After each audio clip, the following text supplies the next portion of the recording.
All right, so now we're going to move into our main feature. Good evening and welcome. My name is Matt Goldenberg. I'm the co-chair of the North of Montana Association, a Santa Monica neighborhood organization representing 5,000 households on the north part of Santa Monica. We've organized tonight's town hall because our entire community deserves clear, honest answers about wildfire risk, local preparations, and what the new fire hazard severity zone designations mean for our homes and our families, whether you own or rent. Tonight's conversation is organized in three parts that will hopefully build on each other. CAL FIRE is here to help us understand the science and the standards. The City of Santa Monica will help us understand how our city is responding and what more is possible. And towards the end of our program, Ben Allen will help us to understand what all of this means for our homeowners insurance. I also want to note that City Manager Oliver Chi was unable to join us tonight, but we're going to be hearing from our fire department and emergency management team about what Santa Monica is doing right now, and we're looking forward to welcoming City Manager Chi at a future meeting. The questions tonight were researched and prepared over the last several weeks based on a lot of input from the community.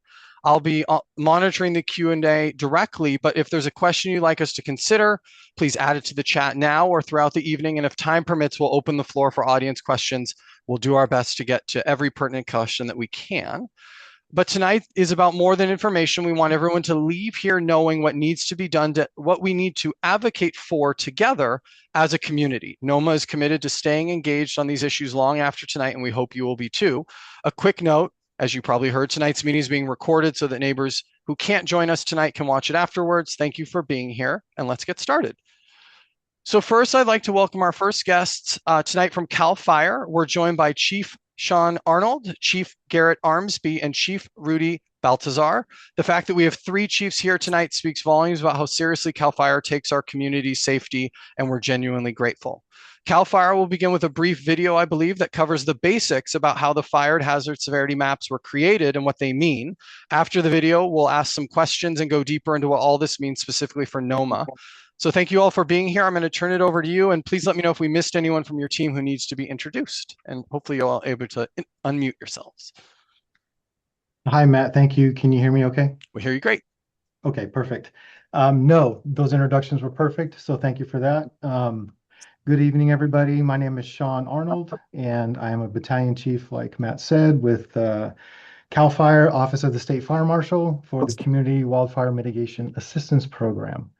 And before we begin, I want to recognize and thank the local partners, the Santa Monica Fire Department as well, for the continued collaboration and support on wildfire preparedness, public education, such as this event tonight.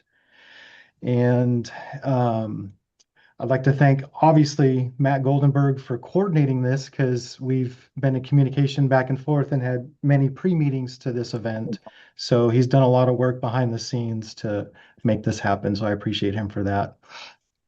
Tonight, we'll provide an overview of California's fire hazard severity zone maps, including the history behind them, the science and modeling used to develop them, and how many are applied and how they are applied throughout the state. Most important thing to understand is that the fire hazard severity zones identify a wildfire hazard across the landscape, not risk to an individual property or how prepared a community may already be. The maps are developed using statewide criteria that evaluate environmental conditions such as vegetation, slope, fire weather, terrain, historical fire occurrences, and wind-driven ember exposure. As many of you know, Santa Monica is directly adjacent to the Santa Monica Mountains, which is a recognized wildfire corridor and wildland-urban interface area. Recent fires throughout California have reinforced the importance of long-term wildfire preparedness. We'll begin tonight with a short video to provide additional context on the fire hazard severity zones. Following the video, I'll briefly showcase the CAL FIRE's online resources and mapping tools available to the public that you can use yourself. And then we'll transition into a brief Q&A. And Matt already introduced my team, and they'll be assisting with that Q&A if we have time for that. So with that, I would like to start and share my screen. Let me know if I have to give you permission or something. Oh, there. Oh, no. Are you able to do it, or is it asking to? Let me see.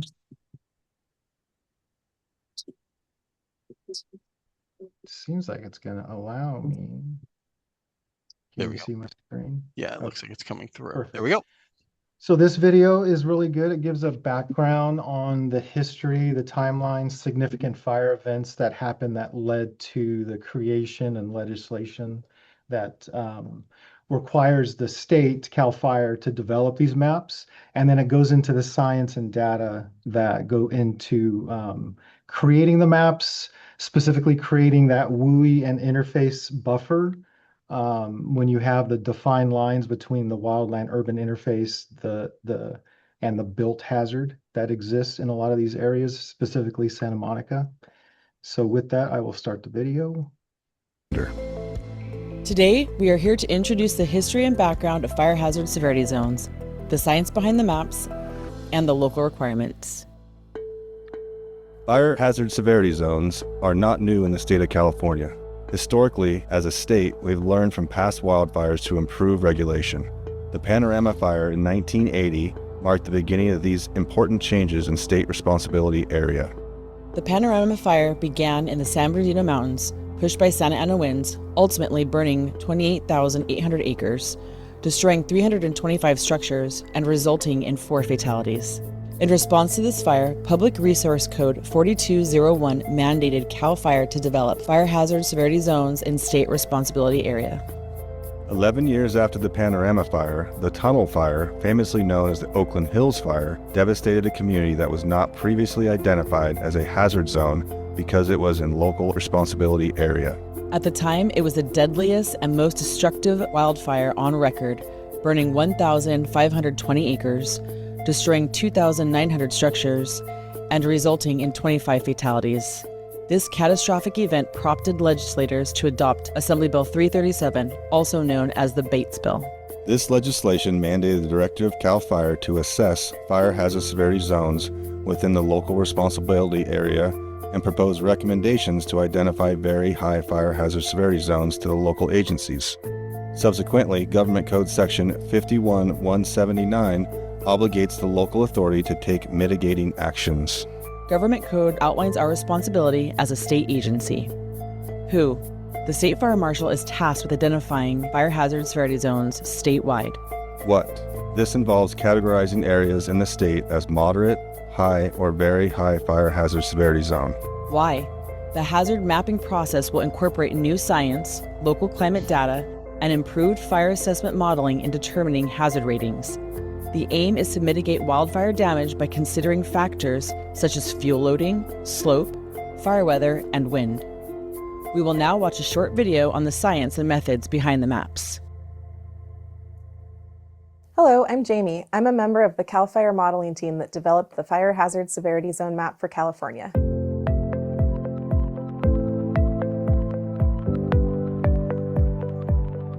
Fire hazard severity zone maps are built to describe relative wildland and urban interface fire hazard potential over the long term for all areas of the state. The zones reflect areas that have similar burn probabilities and fire behavior characteristics and are split into 3 classes: moderate, high, and very high. To explain the methods used in building fire hazard severity zones, we will show the sequence of steps and some key data inputs, zooming in on the north-central part of Butte County near the cities of Chico and Paradise as an example. The same steps were used statewide. Different steps were taken for modeling fire hazard severity zones in wildland areas and non-wildland areas. Wildland areas include places such as forests, grasslands, and shrublands where the land cover is dominated by vegetation. In these areas, we can apply well-established scientific methods to model fire behavior such as spread and intensity. The potential fire behavior is combined with the likelihood of fire to get an estimate of the hazard. Non-wildland areas include urban, agricultural, and barren lands, and water or wetlands. In these areas, hazard arises due to embers coming in from adjacent wildlands and associated fire spread through urban vegetation and structures. We estimate hazard in non-wildland based on the number of embers, where those embers are likely to land based on local wind patterns and the slope and tree cover within the area, which can increase the chance of fire ignition and spread. The first step in building fire hazard severity zone maps is to define the zones, areas of the map where fire hazard severity zone scores are determined and a classification is calculated. The zones aim to capture patches of similar fire behavior potential or fire environments. Fire hazard severity zone classes are ultimately applied across an entire zone, The data inputs for developing the zone boundaries include slope and vegetation. Areas that have similar slope and flammability are aggregated or grouped into zones. There is no maximum zone size, but there is a minimum size of 200 acres for continuous wildlands and smaller for islands of wildlands surrounded by urban and agricultural lands. The fire hazard severity model for wildland fire has two key elements: probability of an area burning and expected fire behavior under extreme fuel and weather conditions. The probability of an area burning was calculated using fire history for the years 1991 to 2020. Knowing how much area burned within broadly similar areas of vegetation and climate allows us to calculate the annual likelihood of a fire occurring in that area. We then estimate the potential flame length if fire were to occur based on vegetation type, slope, and the local climate. Vegetation type and climate allow us to understand how much fuel may be present and how dry or available to burn it may be. Because fire hazard severity zones are intended to measure the potential hazard across multiple decades, we use a long-term look at fuel development and do not adjust our data inputs to account for recent fires or fuel management activities. We want to know what a fire could be like under the worst fuel conditions that may occur in an area. Similarly, for climate data, we use the worst 5% of fire weather observations that occurred on days when the weather is dry enough to carry fire. This allows us to capture areas that have infrequent but regular occurrences of hot, dry, and windy conditions and include that in our estimate of hazard. We then combine the probability of fire with the potential flame length to get a final score for hazard in wildland areas. All the scores within a zone are averaged to get a final value for that zone, and the zones are summarized into final classes of moderate, high, or very high. The first step in estimating hazard in non-wildlands is to model ember transport out of adjacent wildlands. Remember that non-wildlands include urban, agricultural, and barren lands, and water or wetlands, and that the hazard in these areas comes from adjacent wildland. To model embers falling onto these lands, we must consider how many may be produced and where they are likely to land in the event of a wildfire. The number of embers, also known as firebrands, produced in the wildland is a function of vegetation type, modeled flame length, and burn probability. We model the dispersal of embers into non-wildland areas under the worst local fire weather conditions when fires are more likely to challenge containment efforts. For example, if the worst fire weather at a given location tends to have winds predominantly out of the northeast at 40 miles per hour, modeled firebrands go predominantly to the southwest and go a greater maximum distance than they would at a site with predominantly 20 mile per hour winds. We then add up all the embers coming into the non-wildland to get an estimate of the relative number or brand load landing in a given location. We build fire hazard severity zones in non-wildland areas by generating buffers off any adjacent wildland. The initial zone classification is the same as the adjacent wildland, with buffers of lower fire hazard severity zone classes modeled at further distances from the wildland boundary. In addition to brand load, we include slope and tree cover in generating fire hazard severity zone buffers, as these factors can promote greater fire ignition and spread. The width of the fire hazard severity zone buffer is wider in areas that have higher brand load, steeper slope, and greater tree cover. Let's go through that sequence again, zooming in on a neighborhood at the wildland-urban interface and focusing on how the cost surface is calculated to build the FHSC buffers. The black line in the image represents the boundary between wildland and non-wildland. The non-wildland area, shown in gray, will be zoned by buffer. The three input variables, brand load, slope, and tree cover, are used to calculate a cost surface, which is then used to determine the width of FHSC buffers. The first input is classified brand load, which has values of 0, 1, 2, or 3, reflecting increasing amounts of modeled embers or firebrands impacting an area. As mentioned before, the brand load is a function of vegetation type and burn probability in the adjacent wildland and the wind patterns in the area. More embers landing on a grid cell will result in a lower value in the cost surface and wider buffers of FHSC. The second input is classified slope, which has a value of 1 for areas with slope less than 20% and a value of 2 for areas with slope greater than 20%. Steeper slopes result in a lower value in the cost surface in that area and wider buffers of FHSC. The final input is classified tree cover, which has values of 1, 2, or 3, reflecting increasing tree cover. Greater tree cover results in a lower cost surface value and wider buffers of FHSC. To calculate the cost surface, the class values for brand load, slope, and tree cover are added together for each grid cell. This value ranges from 2 to 9. Higher numbers reflect a greater potential for fire ignition or spread. We then take the inverse of that sum and scale the value so that the cost surface ranges from 10 to 40. Higher cost implies lower potential for fire spread. The cost surface, reflecting each grid cell's value for brand load, slope, and tree cover, is then used to calculate the width of FHSC buffers. Moving along a line from the wildland edge, the values of sequential grid cells are summed together until the total exceeds the specified value shown in the table. The FHSC class of the first buffer adjacent to the wildland is the same as the FHSC class in the adjacent wildland.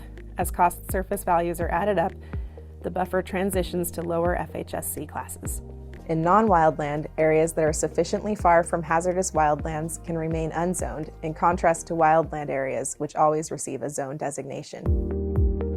This completes the modeling process for fire hazard severity zones across all lands in the state.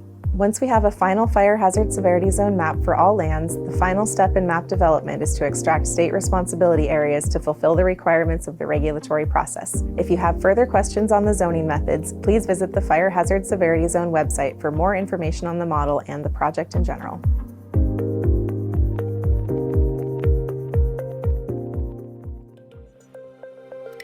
Several crucial factors highlight the current update of the map. This includes advancements in scientific factors determining hazard ratings, encompassing new local climate data, and enhanced fire assessment modeling. The process began with legislation from 2022, specifically Assembly Bill 642 and Senate Bill 63, mandating CAL FIRE to identify and map areas within the local responsibility area as moderate, high, or very high fire hazard severity zones. These updates encompass improvements in technology, burn probabilities, fire environment, vegetation density, slope, localized fire weather, and new firebrand production and transport modeling using localized wind data. A common misconception lies in understanding the distinction between hazard and risk as they're related to the map. Hazard is based on the physical conditions that create the likelihood and expected fire behavior over a 50-year period without considering mitigation measures such as home hardening, recent wildfire, or fuel management efforts. Risk is the potential damage a fire can cause due to the area under existing conditions, accounting for any mitigations such as fuel management, defensible space, and ignition-resistant building construction. The Fire Hazard Severity Zone map evaluates hazard as opposed to risk. It operates similarly to flood zone maps, characterizing areas based on the probability of a particular area being affected by fire, rather than explicitly outlining the specific impacts. CAL FIRE's goal is to assist local agencies with enhancing life and property safety. CAL FIRE works closely with the building industry when setting various building codes and defensible space requirements. We collaborate not to impede development, but to ensure that development mitigations align with the hazards inherent to the area. This diagram displays the requirements based on hazard zone and responsibility area. As you can see, the requirements for SRA for each zone has remained the same. In the LRA, the updates are focused on the high and moderate zones. The local agency requirements begin with a transmittal from the State Fire Marshal that identifies fire hazard severity zones. This begins two simultaneous timelines. First, within 30 days of receiving transmittal, local agencies shall make the information available for public review and comment. Second, 120 days after receiving the transmittal, local agencies shall designate by ordinance moderate, high, and very high fire hazard severity zones. The final requirement is submitting to the Board of Forestry and Fire Protection. Within 30 days of adopting a local ordinance, you must submit a map depicting the adopted fire hazard severity zones within the local agency, the ordinance of map adoption, and any items outlined in regulation through the online form available on the board's website. Once submitted, you will receive confirmation which marks completion of the requirement. For more information, please review the resources available in the Fire Hazard Severity Zone Hub. Thank you for watching the Fire Hazard Severity Zone rollout presentation for local responsibility areas within California.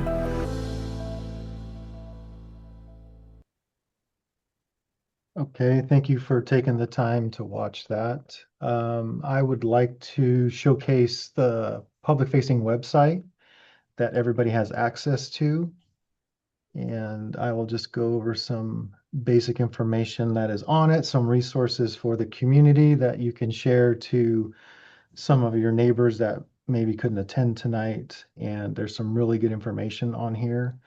Can you see my screen okay? Yes. Okay. So the website is osfm.fire.ca.gov, and we can provide that link in the chat for others to follow along if they choose. So our program is Community Wildfire Preparedness and Mitigation. In this drop down right here, we can click on that. And then we have some resources here for training, and then some statewide basically clearinghouse data locations that we house a lot of information to provide for our local partners. And then towards the middle, you will see the Fire Hazard Severity Zone link. We can click on that link. And then there's some additional resources and education material here. We have several videos, kind of like the one that I just played, but they're a little more consumable because they're smaller videos, and they go over the history of the fire hazard severity zones, and then again into the science and methods. What are they and what do they require for homeowners? There's some FAQ documents here that can be utilized for some simple basic questions that you guys may have. And there's some examples of state requirements if you reside in those zones. And this is probably one of the most useful tools here, which is the Fire Hazard Severity Zone viewer, where you can actually type in your address or city, and then you can bring up your actual area that your address falls in, and it identifies which zone you fall into, and then also identifies the local fire agency that covers that area. So I'll just switch screens real quick. And on this one here, you can see that I brought up Santa Monica, and you can see the influence from the mountains to the north. And then you have obviously the very high, the high, and then the moderate encroaching down into these portions of the city here. And then additional resources are down here. So you'll hear the term LRA, or local responsibility area. That just identifies who has financial responsibility for preventing and suppressing fires in that area. And then you have state responsibility, which is the state's responsibility for prevention and suppression.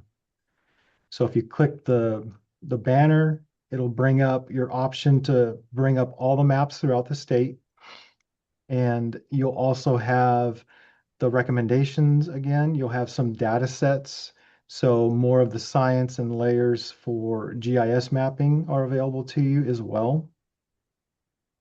And then the state was launched in 4 phases just to make it more manageable for us and the local agencies that are receiving the maps once they're transmitted. So we started in the north, phase 1, and ended in the south for phase 4.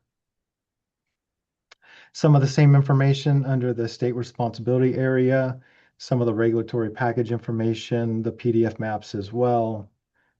And then here's a science video there.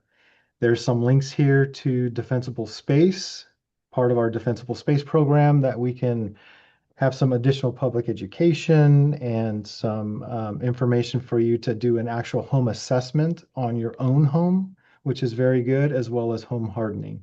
So the state, CAL FIRE, publishes low-cost home hardening tips for homeowners that are very beneficial.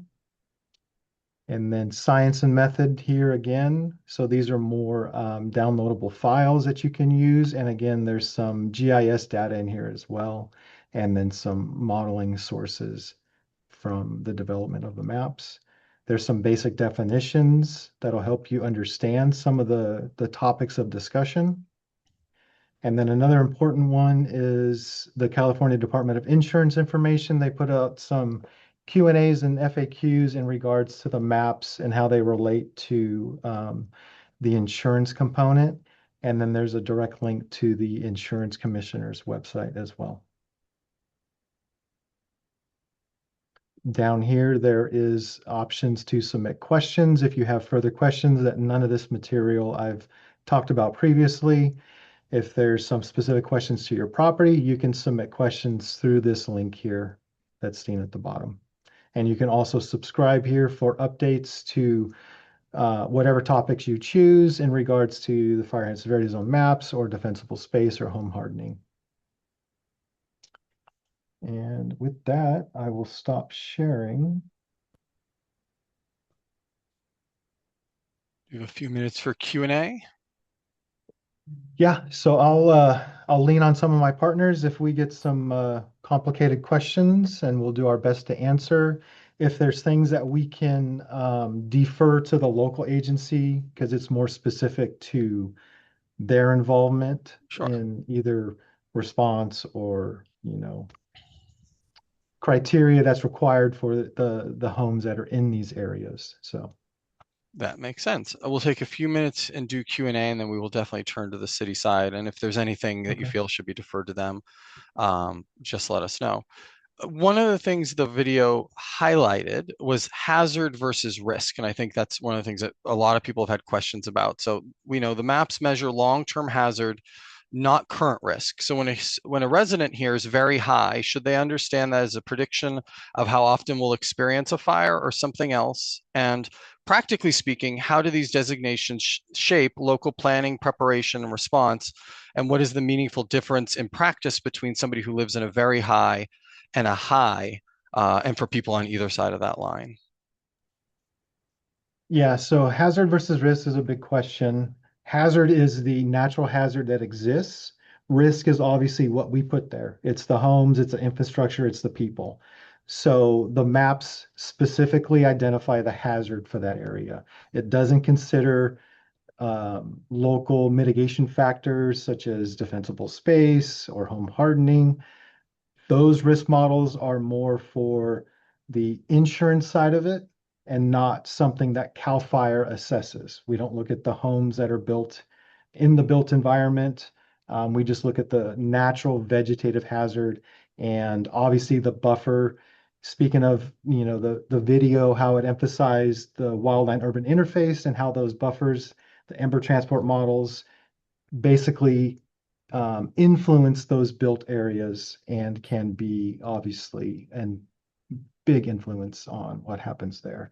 So the difference between, so that will be deferred to the local agency because the state has minimum requirements on defensible space for the very high, obviously, and then you have the hazard disclosure, and then you have the building codes.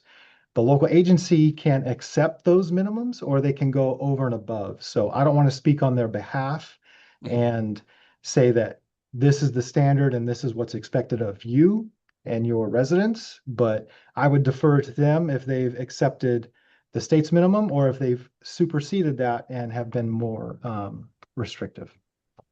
Got it. And that was one of the questions I was going to ask. And again, from CAL FIRE's perspective, is that these fire hazard severity zones set a minimum. LA County, as an example, requires non-combustible fencing that goes beyond the state standards. So I'd ask from the CAL FIRE's perspective, what does just in general going beyond the minimum standard meaningfully look like for a city like Santa Monica? And what support does CAL FIRE offer cities that want to pursue a path like that? To go beyond the state minimum? Mm-hmm.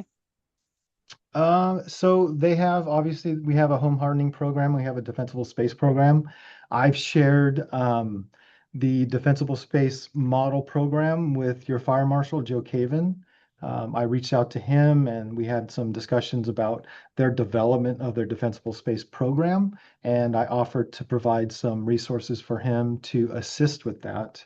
We do have, obviously, the home hardening program that I talked about earlier, that they have basically a list of low-cost defensible, home hardening options that they can choose to basically harden their home and make it more resilient to wildfire. So those are options that the state has and education components. Okay, great. And one of the questions I think that relates to that is around density. So we got a bunch of questions that I kind of synthesized into this one. In a dense urban neighborhood like NOMA, where homes are feet apart and fire can spread rapidly from structure to structure, Does a zone boundary offer meaningful protection to a home just outside of the very high area? And is neighborhood density like ours, where homes are closely connected to each other, the kind of local condition that jurisdictions like Santa Monica use the authority and reason to go beyond the state minimum standards? Is density kind of part of that equation? So the models look at the vegetation, obviously. The housing density is obviously something that you can't change. The houses exist and their location, you just can't move, obviously. So as far as a built area, I don't know how the maps aren't really going to take that into consideration if that's your question. So the built environment already exists. You're not going to be able to move homes around and create more less continuity through either the structures or the natural vegetation by moving the homes. So I I think the question was, if the maps don't take the density into account, is density one of the reasons why a local jurisdiction like Santa Monica that has a lot of density may choose to go beyond the state standard, since the state standard didn't take density into account in the first place? Does that make sense? oh, okay. So yeah, I think that's on the local jurisdiction to make that decision. We obviously look at tree canopy and tree density in the built environment. So if there, like the video said, if there's a lot of canopy, then the buffer zone would actually be increased because of that, because of the threat of ember production and transport.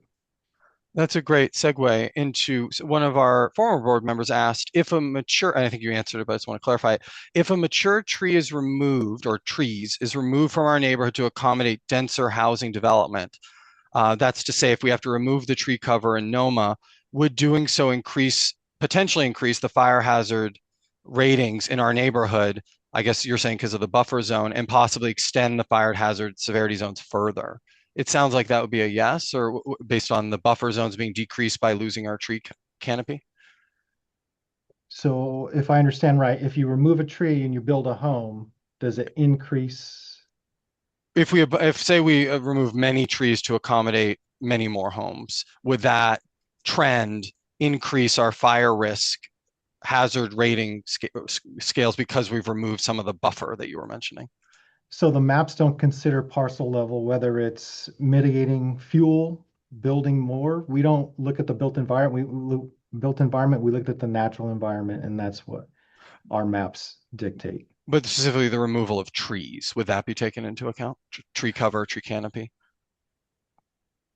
Um, I can't say yes or no with that. I don't know if that would be considered and affect the models in regards to, well, the models did state that they look at the tree canopy in the area that is affected by those wildland influences.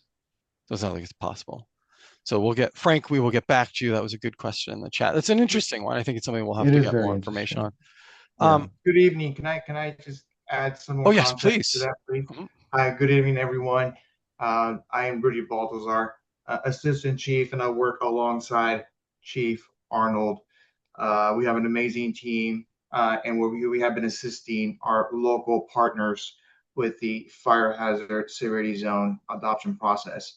One point I really want to make sure that I mention is that we are not just a fire suppression organization, but we are a natural resource protection organization as well. Okay, so I think I can also speak in behalf of all of our fellow fire agencies, is that we are here to protect people, homes, and environment. Okay, so what that means is we're not going to go out there and start plowing trees, right? What we're looking for is the continuity of the vegetation that's going to influence, how the fire behavior and fire spread is going to happen under extreme conditions. So I want to make sure that just added that context into it, because last thing we want is to start plowing trees, right, and not really focusing on what are we doing to the natural environment. Even though, yes, the priority is life and then property, just understanding how fire behavior is under those conditions, and there's more than just fuel, not right. So in order to have continuous, combustion, but specifically on the wildland and how fire spread, it's on weather, fuel, and topography, right? So understanding that whenever you have what we call an alignment, then that's where you're going to have the most intense and extreme fire behavior. And also, too, I want to really also mention that in order to have the best fire resilient plan, is we need to understand that it's more than just a single parcel, right? So we go from parcel where we assist the homeowner with, maintaining defensible space, right? Guiding them to home hardening at the parcel level. From there, let's go beyond that. Now we're going into the neighborhood and community level, right? To where we assist the community and the neighborhood on how to become a FireWise USA, community, right? Now we're expanding from parcel to neighborhood community, right? And also we're working with fuel reduction projects, right? In and around that community that will help in reducing, the fire intensity and also spread.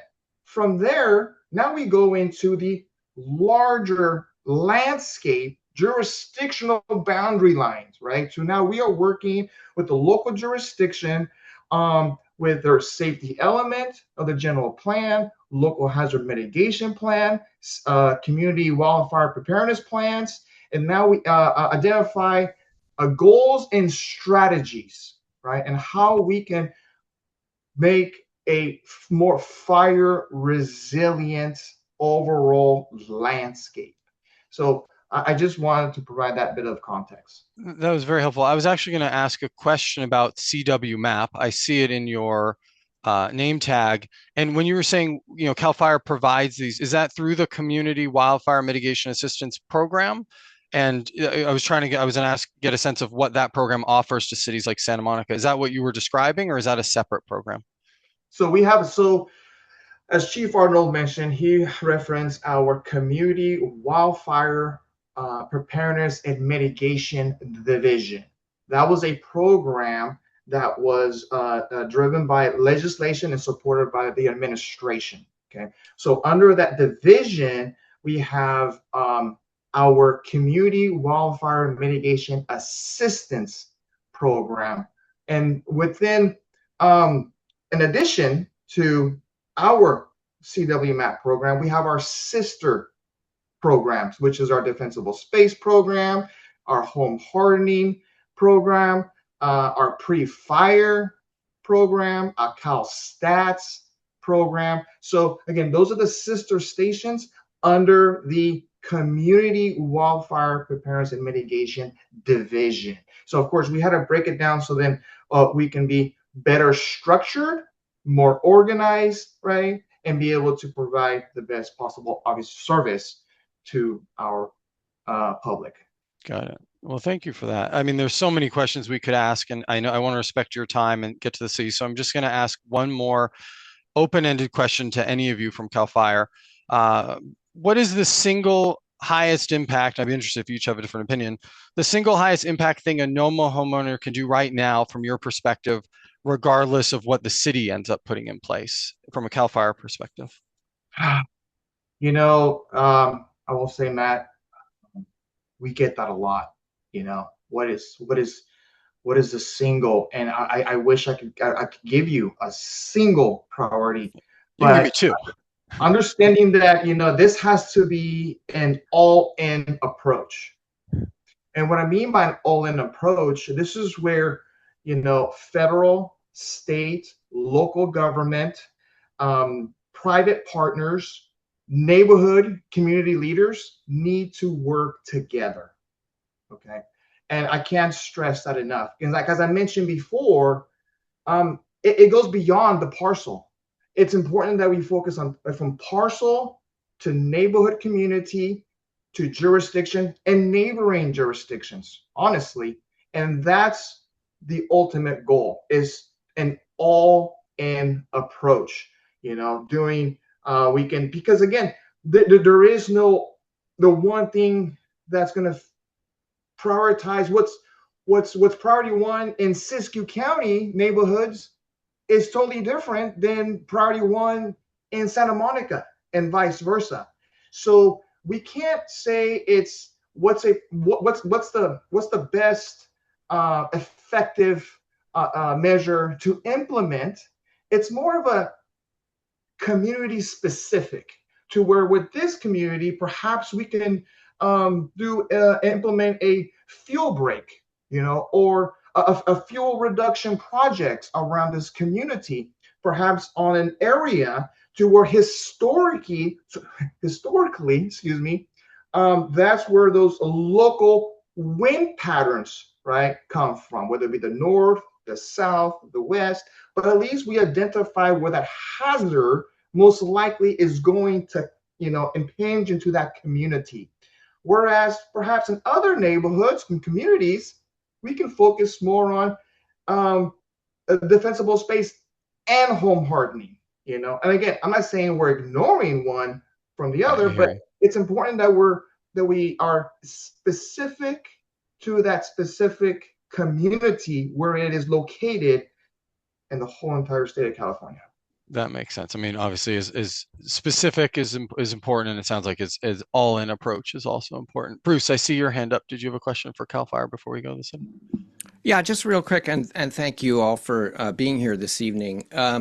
It's interesting to me that you said that the built environment isn't really factored into the hazard maps, because in the case of the Palisades fire, it was not trees that were the fuel.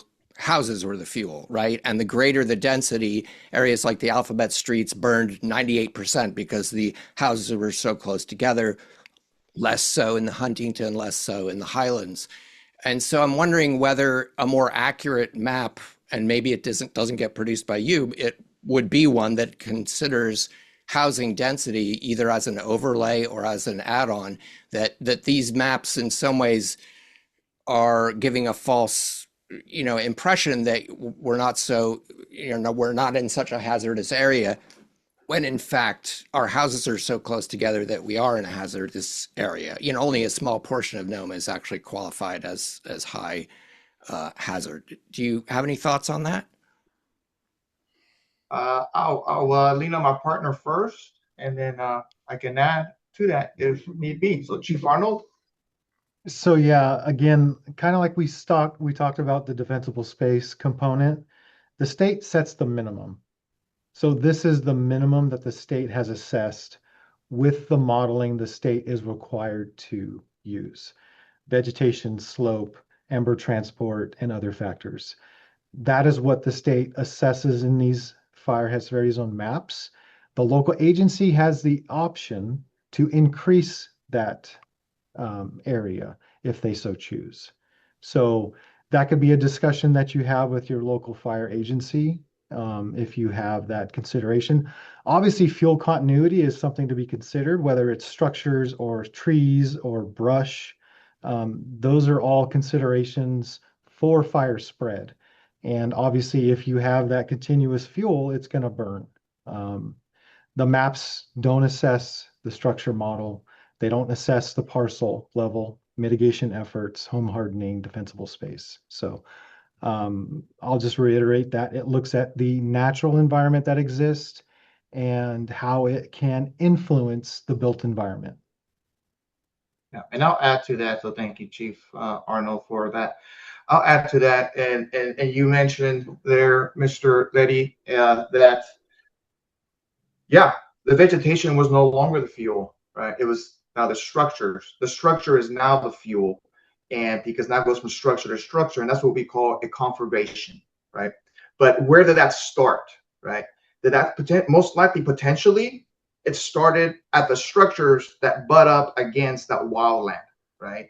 So perhaps, as we spoke before, some of those measures that we can implement is, again, creating those fuel breaks, right?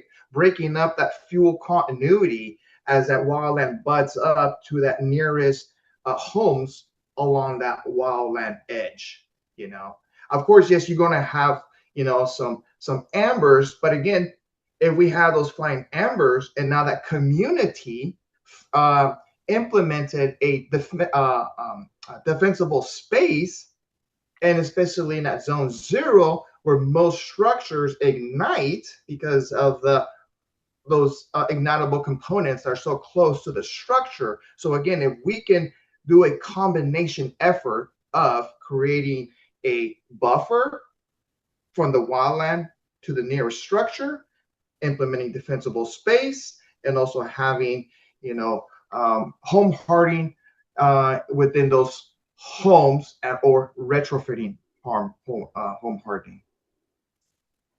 Thanks, Chief. Absolutely. Thank you for the question. Well, thank you all. We'll definitely have you back. More questions to ask. We really appreciate your time and staying longer than I know you had planned. So thank you all for that. I want to turn to the city now. You're welcome to stay. Don't feel like you have to because I know you guys have a huge state that you're covering. But thank you again for coming and being with us tonight. So I want to set the stage a little bit for what we're talking to the city about. There's 2 big events that happened this week. The after action report, which is used to evaluate Santa Monica's emergency response during the Palisades fire, was just sent to City Council tonight. Or earlier this week. We'll talk about that. Our local hazard mitigation plan was received and approved by FEMA, I believe, just yesterday. So 2 of the big pieces of policy information have just come online, and we're going to talk about those tonight. What I'm hoping our discussion will be is talking about 4 things: what happened during the Palisades fire and what we learned from it, what Santa Monica is doing right now to prepare, what is changing and what still needs to change for our city, and also what our community needs to advocate for going forward. I have now learned I was very overly ambitious with what we're going to try to accomplish before Senator Ben Allen joins us later, but we're going to do our best to get through all these things. So from the city, we have Chief Halleck, Fire Marshal Cavan, and Emergency Management Division Director Lindsay Call. So I'll first say thank you all for coming. And I definitely want to jump into questions, but I wanted to see if you had anything prepared that you wanted to start with or any comments you wanted to make from what CAL FIRE had to say.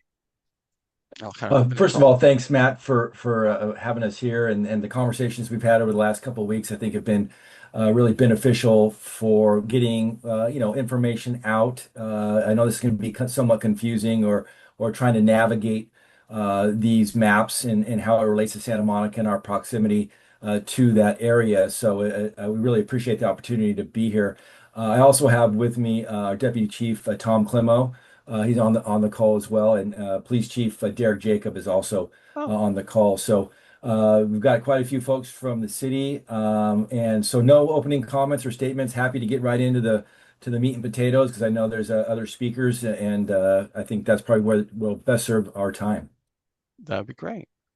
All right, I'm going to jump into one that I started with in the opening, and this will go to Ms. Call. I believe you authored our city's after action report from the January 2025 Palisades fire. It was presented to City Council this week. The report describes Santa Monica's response as coordinated and effective under extraordinary pressure, and our community is genuinely proud of that. But it also identified 36 recommendations across evacuation planning, emergency management, communications, and interagency coordination. Would you please give us a brief overview of the most important findings, what worked, what needs to improve, and how many of those recommendations have been implemented so far or are actively underway? Yes, and I echo the Chief Halleck's statement. Thank you so much for having us.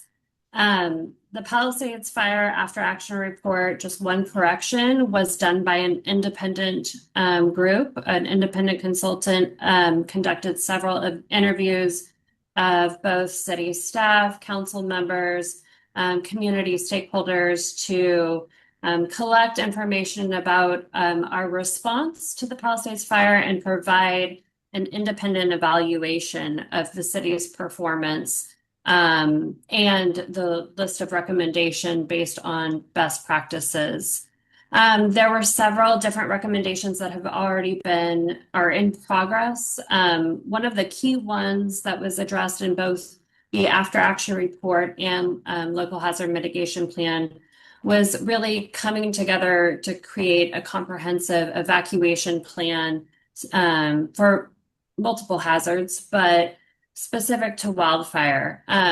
Previously, before January 2025, the wildfire hazard zone pretty much stopped at our city border. And so while we had plans on assisting our neighboring communities with wildfire evacuations, we had a traffic brush fire mitigation plan. We were primarily focused on how can we assist. And so now we are really focused on how can we implement or improve upon the evacuation procedures that we implemented in January. Jeez. And Otago, we can hear you. I'm going to mute you. There we go. So I think that is one of the core things that the emergency management team has been focused on, is facilitating a multi-departmental effort to come together and create a citywide evacuation plan. Fire, police, planning, Department of Transportation, communications, we are all engaged in that effort. So that has been one of our number one priorities. However, a lot of the other wildfire efforts have already been undertaken by the fire department, and I'll let them speak to that. So we're underway, but we are proud of the positive things that are shown in that report. It really was, Palisades Fire really was an all-city response effort. It's one of my proudest moments being a part of this city for 9 years, is how we all came together and really performed extremely well for a very dynamic situation. So thank you for that question. Yeah, absolutely. And I think that's the feedback I've heard from everyone, is how strong our response was. Chief Halleck, I'm going to kind of follow up on that question to you, kind of what the fire department has done since we've gotten these designations as, having very high and high in our city, and what we've learned. One of the things that I understand, I think, is that the after action report noted that we didn't have a formal red flag policy for upstaffing at the time of the Palisades fire. To my understanding, the right call was made. We upstaffed, but it was discretionary. Is that a policy that will be changed going forward? Has it already been made? And are there other changes that have been implemented that you could share, and updates that the fire department's already undertaken based on the fire and the hazard maps? Sure. Yeah, I'll speak to the staffing, and then I'll turn it over to the fire marshal to kind of talk about what we're doing with the mapping and how we're going to proceed with inspections and the areas that are impacted. But yeah, you're right. In the anticipated forecast for that particular week, we always look at that as a potential for a threat. And I'm one that would more err on the side of caution when it comes to staffing in those types of scenarios. And, with this particular wind event was going to be significant. And because of that, we figured the best thing to do would be to upstaff for that particular event. I'd rather be overstaffed and, have nothing happen than be understaffed and caught behind. So I'll always do that. Now, moving forward, yeah, we have looked at our policies to ensure that, it's something that we take into consideration, more of a policy-driven staffing component to ensure that when the time comes, because, and you and I have discussed, an incident like this impacts, a larger area, but the calls into Santa Monica don't stop because of it. And so we have to maintain staffing at all 5 fire stations, all 7 engines, and all of our apparatus, in addition to the additional apparatus that we staff for this particular event. And so we were well prepared for it, and we continue to do so based on weather conditions, events that are happening in the city. We'll always look at staffing as a need to protect our community. With regards to the mapping, I'll turn it over to the fire marshal. He can talk through what we're doing moving forward with anticipated inspections and how those maps impact what we do in fire prevention. That'd be great. Thank you, Chief, and thank you, Matt. Joe Cavan, your fire marshal. Thanks for having us tonight. So to go along those same lines with the red flag, up staffing, we are evaluating different tools to improve emergency response access during red flag events, particularly in some of those narrow streets, by potentially putting no parking on certain streets to give us access during red flag warnings only. Again, still evaluating that, and that's in the process. As far as the maps, we adopted it per the timeline that CAL FIRE had gone through, that they had mentioned. And along with that, Matt, I think you brought it up to CAL FIRE as far as what we've gone above and beyond what the state has prescribed. So when we adopted the maps, we also put in defensible space requirements for the high area, for the very high and the high. And that's twofold. It's safer for the community, but it also just gives us authority when somebody is selling their property. They have to get a inspection. And if we don't have authority as the local, the owner of the property is going to have to go through a big process and get somebody from CAL FIRE, because we would not have authority to enforce that there. So we did include that in there. And as far as rolling out everything that we're doing, we've been working on a program to do annual inspections of every property in the very high zone. That's going to be, and we're taking an education first approach. This is new to us in the fire department. This is also new to all of the residents. So we're definitely taking an education first approach. Sitting right next to me is Alex Martinet, one of our captains, who's been heading up this program. And I don't know if we have the time to show you, or we could drop the link that we're setting up our webpage very similar to CAL FIRE. So you can type in your address on our webpage, and it'll show you what area you are going to be in, the very high, the high, or the moderate, and it'll show you the requirements as well, what you would have as your home, and our contact information. I think that'd be great if we could throw that into the chat. That way everyone would be able to access it. So that'd be wonderful. Yes, we'll do that. So along with that, we're anticipating July 1 starting these, hopefully by June, sending out educational mailers to everybody. And we're going to take the door-to-door approach and work with the homeowners. And we plan on we appreciate you having us on, because this is kind of the first educational piece to it. But we're planning on rolling out a lot of education as we go through this. That sounds great. One other piece, and whoever, I think Ms. Callis will probably go to you, is that the LHMP, maybe you can walk everyone through what the local hazard mitigation plan is briefly, was just approved yesterday by FEMA. And so I think my question is, what does that unlock for Santa Monica, and how will that be utilized to accomplish what you all are going to be working towards to deal with, the next wildfire prevention, that kind of stuff?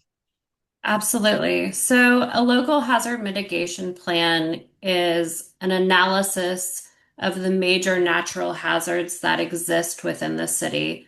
So it's about a 500-page report if you're bored. But it will, our draft version that council approved is already posted online.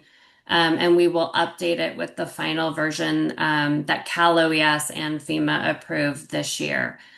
And so it provides an analysis of our local hazards that was done by a technical consultant.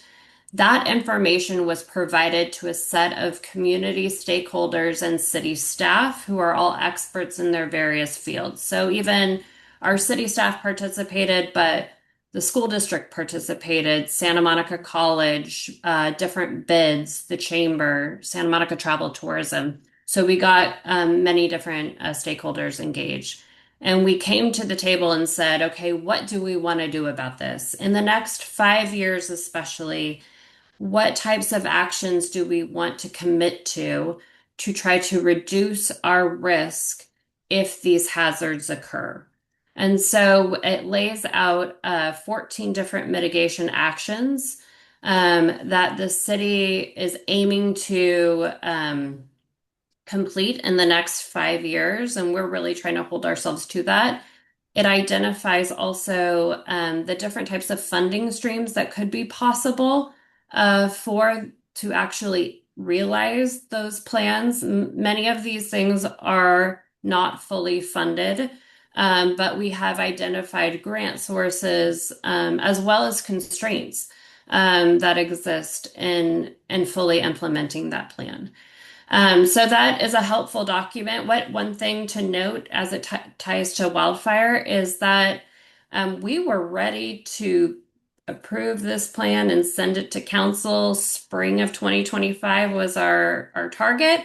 The Palisades fire happened, and we had to go back and rewrite two of those chapters on wildfire and climate change and go back and work with Fire Marshal Kevin and team to say our team really didn't identify a lot of wildfire mitigation actions in our group sessions pre-Palisades fire, but we don't find that acceptable. What do we want to commit to? Because this is a whole different ballgame that we're dealing with.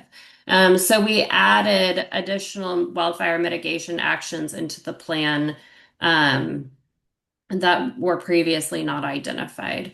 So the thing that why FEMA has to approve, why Cal OES has to approve, is it opens the door for different types of grant funding, like FEMA's Building Resilient Infrastructure and Communities grant, BRIC, hazard mitigation grants. So it does open the door to potential funding and increase the city's chances of getting grant funding for already identified projects.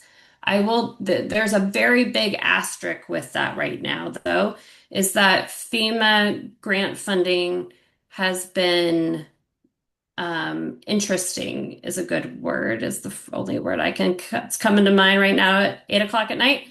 And so, for example, BRIC was completely canceled and then has been resurrected.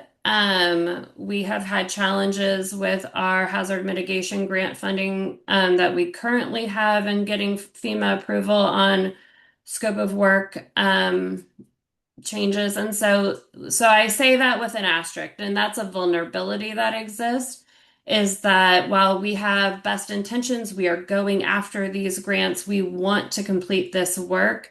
Some of the federal resources and funding streams that have been relied upon in the past are somewhat vulnerable. Got it. Great. Well, thank you for walking us through that. And thank you for advocating for getting more of the wildfire issues into that planning. So that's great. I think one thing that came up during our planning sessions when I had the opportunity with Santa Monica Fire was the importance of SM alerts and the Community Connect program. So I'm not sure if that would go to the chief or the fire marshal, but maybe I think sharing those opportunities for preparation with our members would be really helpful if I could ask you to do so. Sure. Yeah. I'll touch on it briefly, then I'll turn it over to the fire marshal. But they're two fantastic opportunities to get A, get informed, and B, inform us of what particular needs might be at your location. And by way of that, it could be anything from special needs residents to other options that basically the resident opts in to Community Connect. It's bank encrypted information, so it's safe. And we hold that information. And when we have an emergency, an event, we have that information. We can respond to that community and we know what we're responding to. But for more in-depth, I'm going to let Fire Marshal kind of go into it. And then I think Kathy posted in the chat the link to sign up. But go ahead, Joe. Thank you, Chief. Chief said it well. It is, the links are in the chat and also on the local responsibility area fire hazard severity zone page. We did put the links in that page as well for you to connect on there. But really, that's how the community can prepare for emergencies. I think those are huge tools that help us as well. Community Connect specifically, and Lindsay, I can let you speak to SM alerts if you want, but Community Connect specifically helps us. And I know we've come on NOMA before and kind of explained all the details of how it works, but it is free, it's easy, there's very minimal information that you have to put in, but there's a lot of data you can put in that would be helpful as well. And again, it's free, but it helps us make better response decisions. If we are responding to your home, your neighborhood, you can upload pictures of your pets if you want. You can indicate where your utility shutoffs are on your house. If there's a gate code, You can input your gate code, and again, it's only accessed from the fire department during that emergency. Okay, great. So I also want to do a plug for that. Very important. One question we got about that program and enrolling, providing information about pets or persons with disabilities and access and functional needs is that like we activate the emergency operations center, and everyone in the all city departments are come together and are represented in that kind of command center environment, including the fire department. And so if we have to implement an evacuation zone or order, we can ask our fire department representative in the EOC to pull the data from that area to identify how many people may have mobility disabilities, or how many people may need assistance with pet evacuations. So we can work with the fire department in real time to gather that information, as well as it being helpful to the fire department during day-to-day operations. And then SM Alerts is our notification system. I've been to NOMA many times to promote it. But so there are 3 different levels of alert and warning that we can do for the city. So number 1 is SM Alerts, where you register for the type of alerts that you want. Public safety, severe traffic emergency is just an example.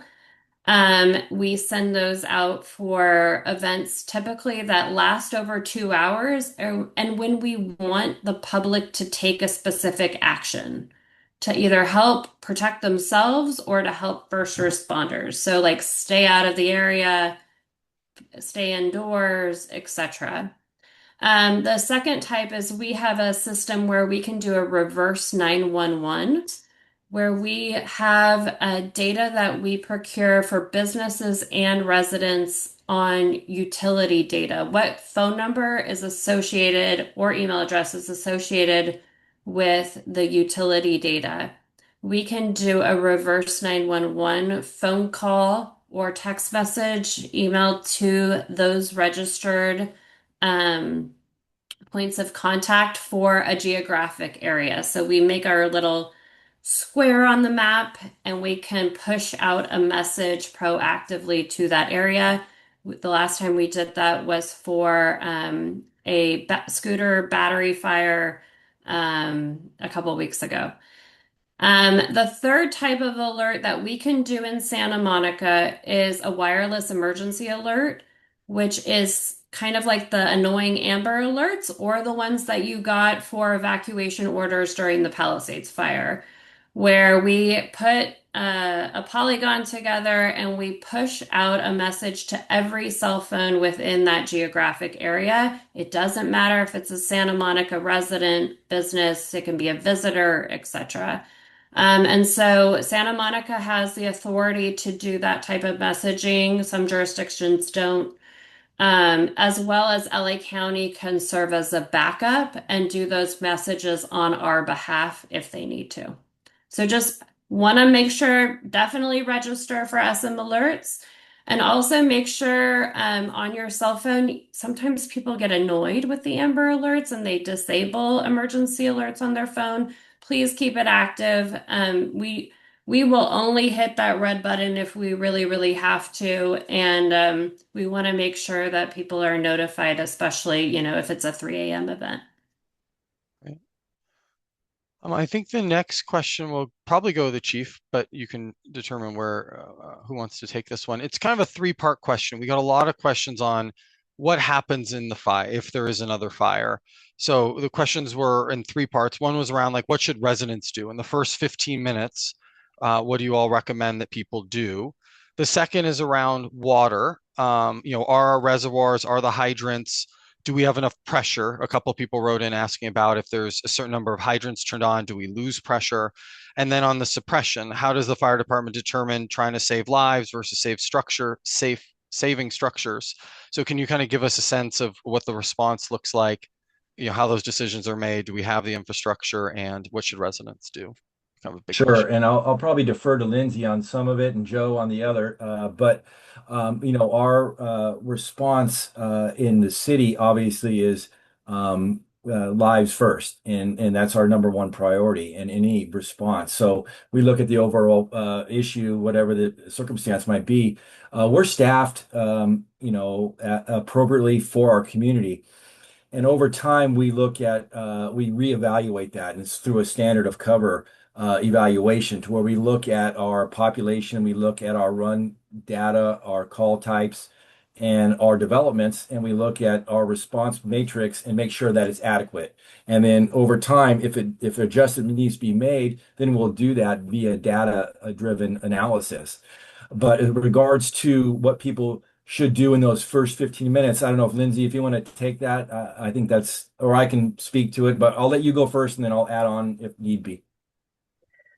So I'll even go before that first 15 minutes. So we're gonna submit, like, for the Palisades fire incident, the day before we sent out an SM alert to registered individuals saying that there was a potentially dangerous red flag warning. That should be your big light bulb that something bad could really happen. Okay? And so even before that, you should create a disaster kit, have an evacuation bag, and a list of those amazing, wonderful items in your home that you would be devastated if you didn't have, right? The things that are not replaceable, like photo albums, wedding dresses, wedding rings, because when that evacuation order occurs, sometimes your brain goes out the window and you're just frantically grabbing weird things and not really the things that you're going to miss later on. So we want you to be prepared ahead of the 15 minutes. Then when you get that potentially dangerous situation red flag warning, that is your big flag that this is something I need to clue in on. I need to have heightened awareness, stay in tune to my news media, what's going to happen that day, right? So the first 15 minutes, if a wildfire occurs, likely it would be starting in Palisades, unincorporated area, or in Malibu, is think about ready, set, go. Okay. Where is the fire located? Do I need to start moving the things that I've thought about, I've prepared in my car? Can I move my car out of the garage and onto into our driveway or the sidewalk? Because what if we lose power? If I lose the ability to get my car out of the garage? Those types of things can kind of help set your plan in motion. Call your friend. Hey, I've created this amazing evacuation plan where I'm going to stay at my sister's house, who lives, in Mid-City. I'm going to call her and say, hey, just FYI, wildfire started in the Palisades, make my bed or something like that. Like, you set those things in motion in that first 15 minutes. If it's an evacuation order, you should, unless the fire actually starts in Santa Monica, like, it's time to get out of Dodge. It's time to go. We take evacuation orders incredibly seriously. We are not going to issue one unless we absolutely have to and think that there is an imminent threat to life and property. Chief Jacob was right next to me as we were sending out the wireless emergency alert for Palisades Fire. And again, it is a stressful situation. We don't want to have to do this. We don't want to put anyone in a difficult situation by doing it. And so please take those evacuation orders seriously, and follow them. I will come back to evacuations because that's a good one. But there was a question around the infrastructure. I just want to make sure we answer the water, the hydrants, the water pressure Chief, is that something that you guys have analyzed, and how do things look for an event Sure, like and this? I'll turn it over to the fire marshal to respond to that. Okay. Sure. So yeah, our hydrant system is designed to meet fire flow requirements. So every new building that comes in, they submit water pressures and water flow. So it is designed for that. And we coordinate closely with the water division. During the Palisades fire, throughout the whole incident, we coordinated with them to ensure that the system was ready and the reservoirs were full at capacity. And as far as our hydrant system, locations of them, they're installed according to the fire code and the water system, kind of standards. And I think one lesson that we learn from any kind of big, large regional wildfire is that it's important to continually, evaluate the infrastructure. So we do monitor that. The pressures do, I believe it's annually, the pressures get recorded on every hydrant. Okay, great. It's reassuring to hear that it's an ongoing assessment, which is great. As promised, I'm going to go back to evacuation. So I think this will be from Ms. Call.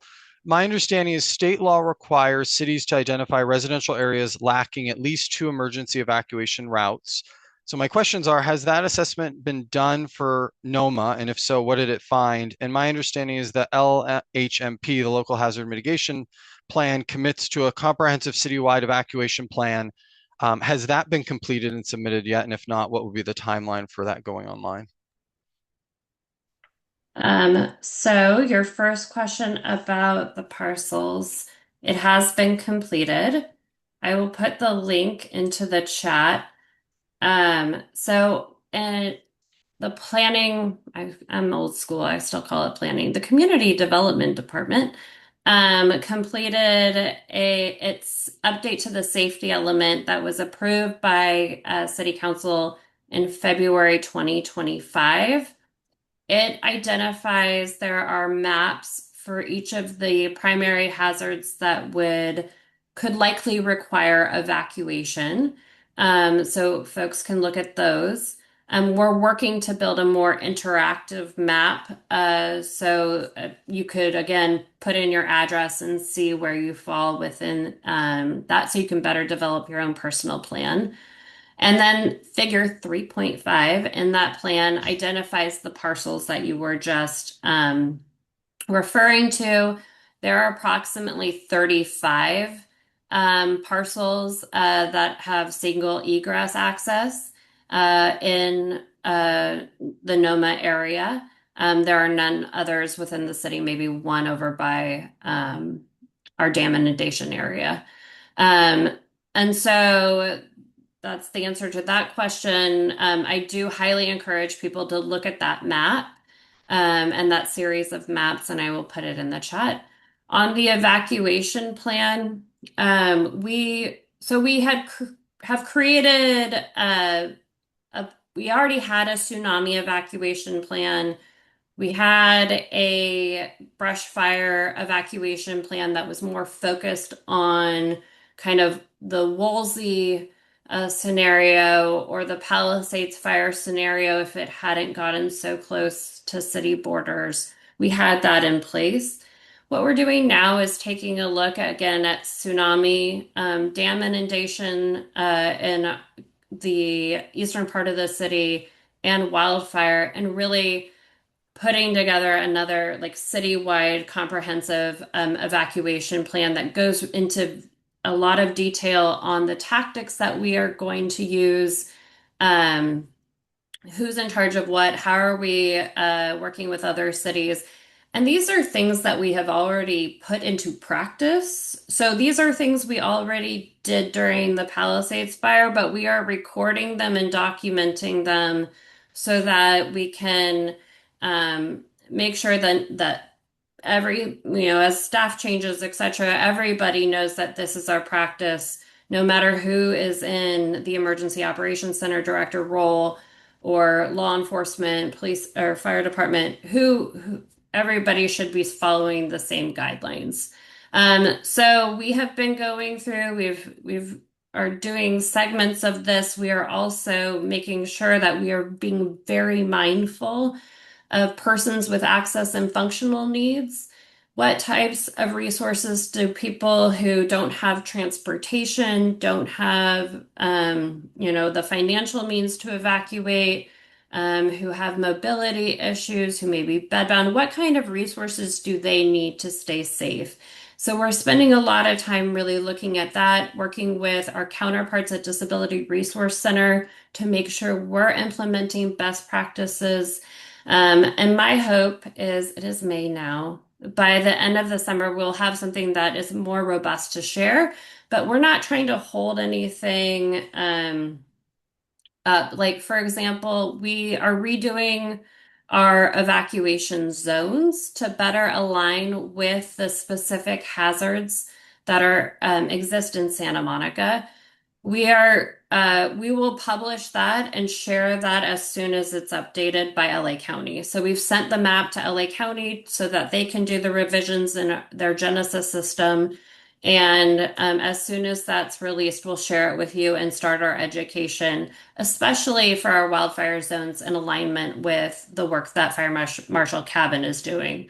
So we're trying to package this all together so that people have a full suite of preparedness items. That's great. Sounds like it's all unfolding. So we'll have to have a follow-up meeting to kind of see where things land. One thing we talked about earlier was some red flag day policies. I think it might have been the fire marshal mentioned that you might institute it. You can only park on one side of the street during red flag days as a potential change. A couple of people brought up the pine needles in NOMA. I was wondering if there's any plan to mitigate those during red flag days. Are there other steps or proactive things that are being contemplated for NOMA on red flag days? And will there be an opportunity for residents to weigh in? I'm not sure who that question should go to, but whoever would like to answer. I'll have the Joe, go ahead and if you can respond to that. Yes, I can start. And as far as a mechanism for members to weigh in, I'm not quite sure how we funnel those. I don't know if Lindsay would have a better idea how we've done that before, but we are looking at other aspects as far as the red flag warning days. Again, we're still evaluating it. I mentioned the streets before, like no parking on signs, that really I want to work closely with operations and see exactly what streets we would need to implement this on, where we would have access issues.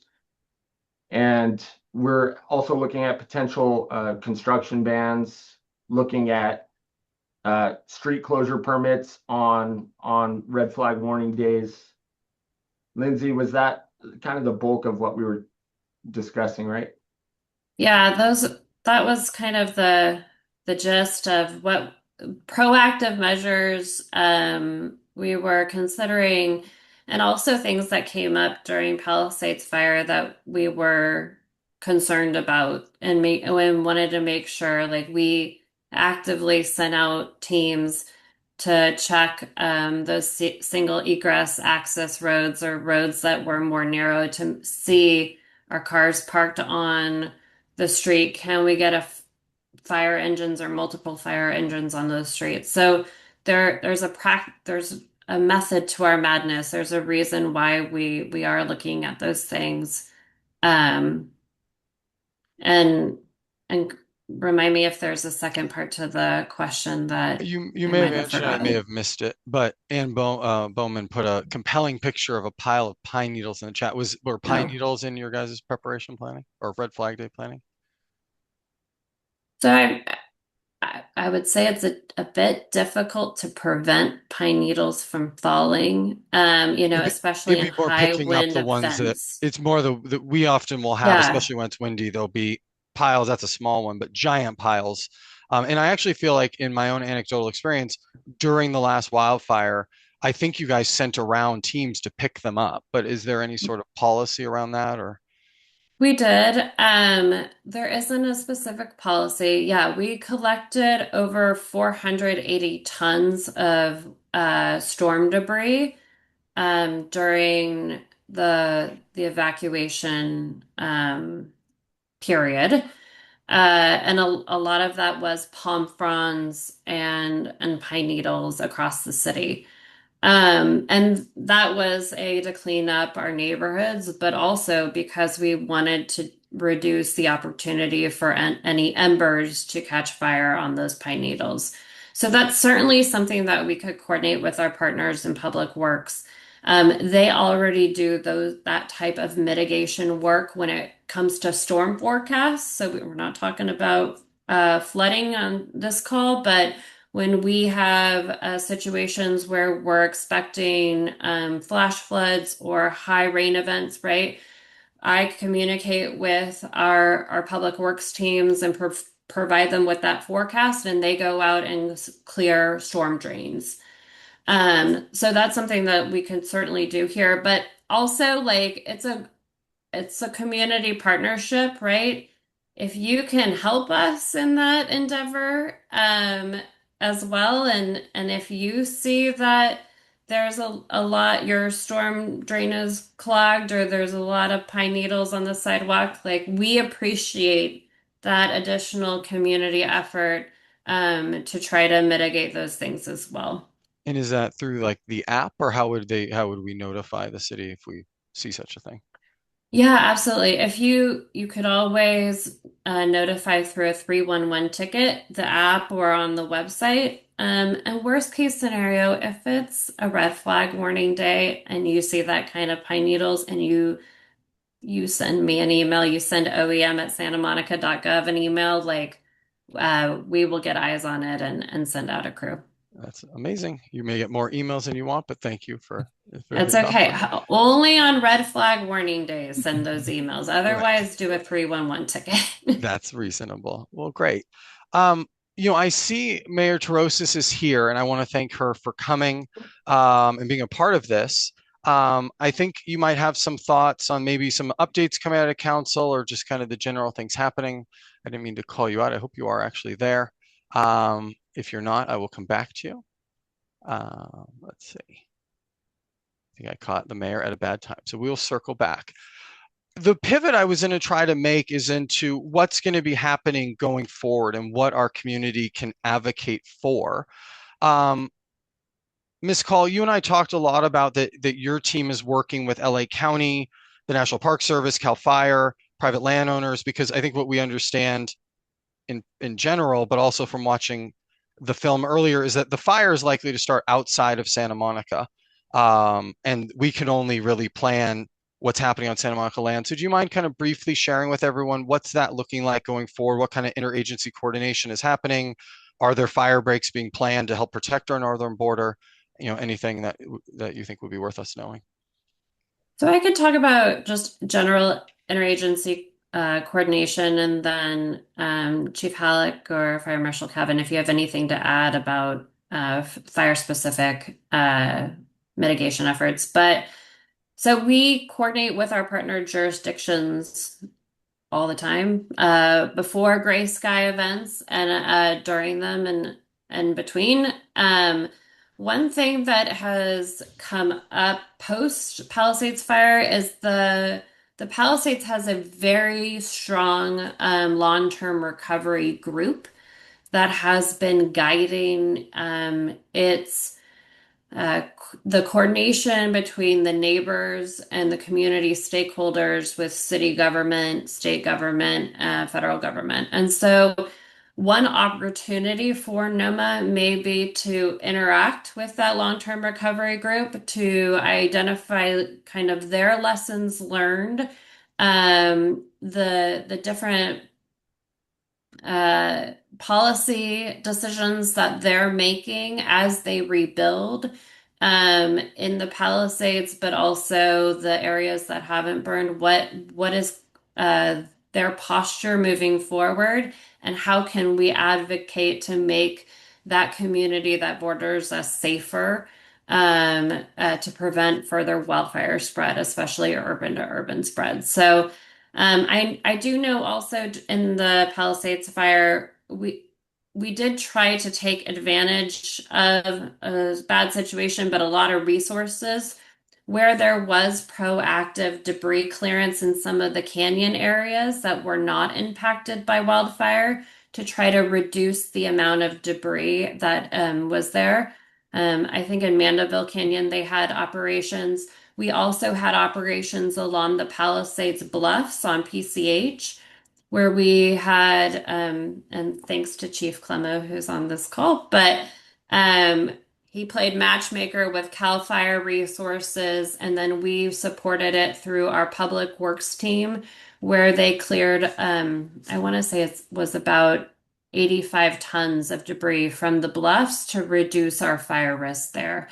So again, ongoing mitigation work across agencies. Joe, do you have anything to add on that one?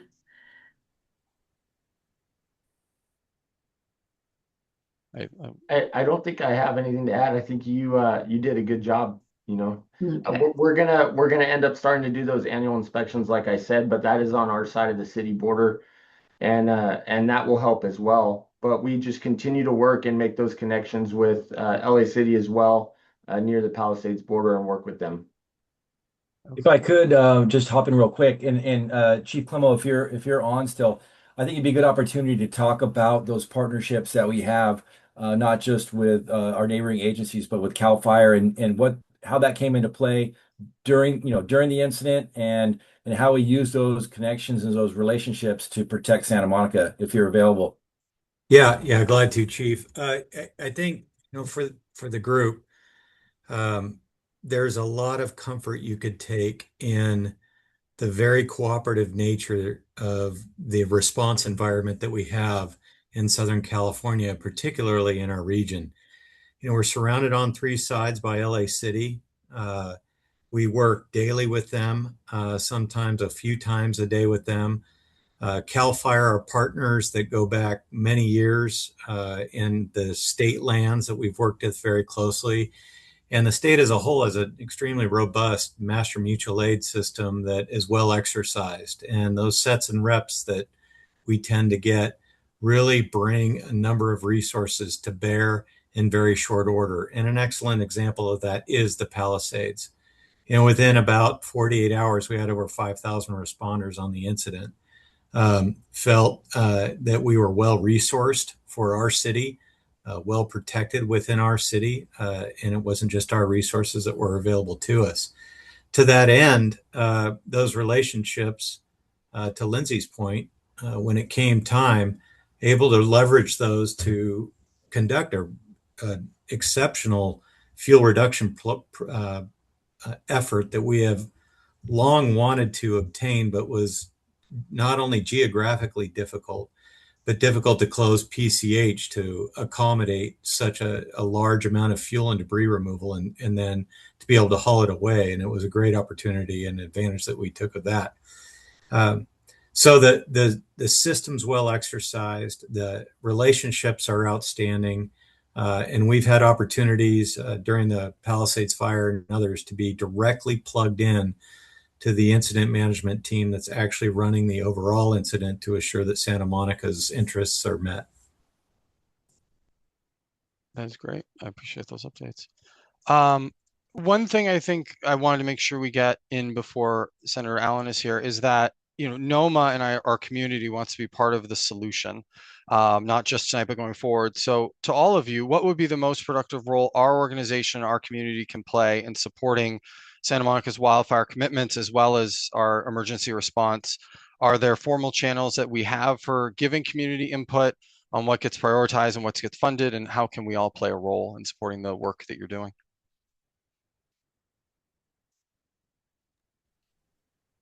I'll jump in just from a homeowner's perspective. So Lindsay made a lot of really great points about preparedness. There is so much you could do ahead of time on those blue sky days. The ready, set, go that Lindsay used is very powerful. Having a go kit, a go bag, and that's for earthquakes as well. That's just general home preparedness for emergencies is critically important. Signing up for SM alerts, signing up for Community Connect, remaining situationally aware when we're in those red flag days, and specifically the potentially dangerous situations, those PDSs, if those come out, those are very rare, but really should perk up your ears if you hear that again. So that's one component of it. Fire Marshal Cavan articulated, a program that we have and we're rolling out that is largely educational to help homeowners understand where the risks are and to help them mitigate those risks. But that puts also some responsibility on the homeowner as well. Please stop by our fire stations and ask what, if anything, they can do. And our firefighters are very attuned to this. They understand the risks and the mitigations, and we can get that started at any given time until we actually come to your door, provide you materials, and walk you through a process to help reduce fuel around your homes. The efforts that we have seen regionally that have been highly successful in high wildfire prone areas have been homeowners engaging in fuel reduction and home hardening. That may take several years to do as you have time and as you have availability. As we roll these programs out, please ask the questions, please reach out to us and stay engaged. We're doing everything that we can to help you be successful in that role. That's great. We appreciate that, and being, having that interaction with the city is so important. So thank you. I see I have Mayor Torosis, and I think it's a good point to see, we've heard a lot from city officials, but it'd be great to get, if you would, a sense from council, kind of whatever you're willing to share, priorities, plans, thoughts on all of this. Thanks for being here tonight. You're on mute though. Oh, I have to give you permission on mute. Sorry. Hold on. I thought I had done everyone's. Hold on a second. Where are you? There you are. Okay, you should be able to unmute. Thanks so much. And sorry, I was in the other room when you called on me earlier. No problem. I mean, first of all, I just want to say thank you to our entire team. You are all amazing, and you're here at almost 9 o'clock at night just explaining this to the community. So thank you so much for all the work that you do. Thank you, Lindsay, for all the work that you do and keeping us safe. And I think, council fully supports our first responders here, period. I think we're obviously looking to the advice from the experts. I know we as a council have talked about incentivizing ways for new construction to ensure that all of this home hardening is taking effect. And then also, what can we do to incentivize, redevelopment of certain properties in a safer way. So, I look forward to hearing more information from our city manager about what some of the options are. I think we're all interested in becoming more fire resilient and safer. And so we're just, waiting for some additional recommendations. Okay, great. Yeah, it sounds like there'll be things coming down the line for the council, so that's wonderful. Okay, great. I don't see Ben Allen yet. Bruce, are you seeing him? But I do see a hand, so I want to be able to open up to questions since we have some extra. Oh, Ben Allen is here. I see you. And I apologize, but I'm going to hopefully give me 1 second, Senator Allen. I have to give you permission to be able to unmute.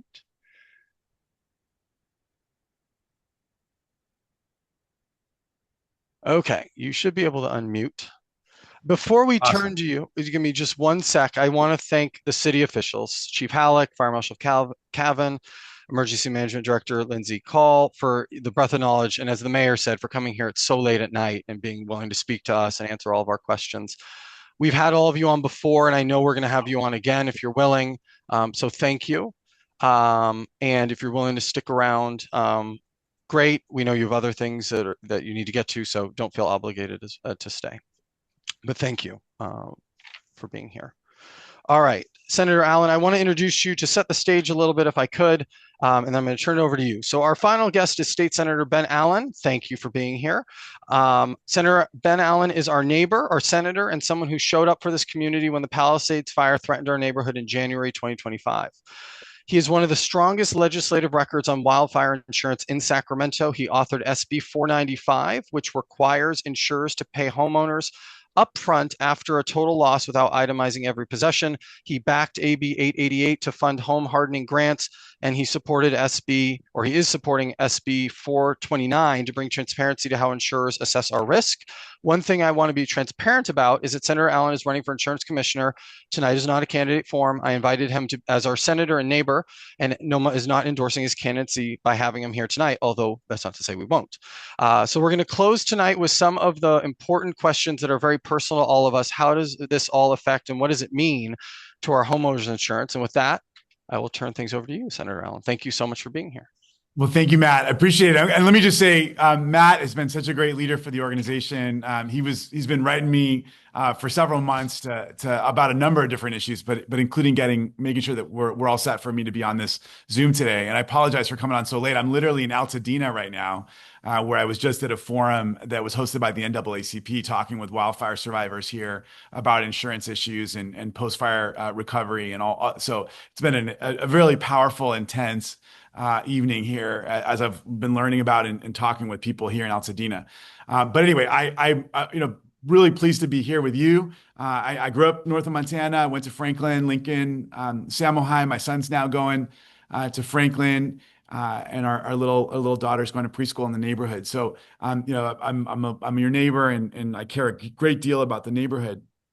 I'm really glad that I think we were all so shocked to see so much of the neighborhood under the evacuation zone, and in the entire neighborhood, at the very least, under the warning zone. What a wild experience that was to even contemplate a massive catastrophic wildfire like we saw in the Palisades coming into our own town. I think it was a wake up. It was a shake up for all of us. And I just want to thank everybody for pulling together this session today to talk about the CAL FIRE maps and work with the city and talk about what we can do to be more prepared and more resilient.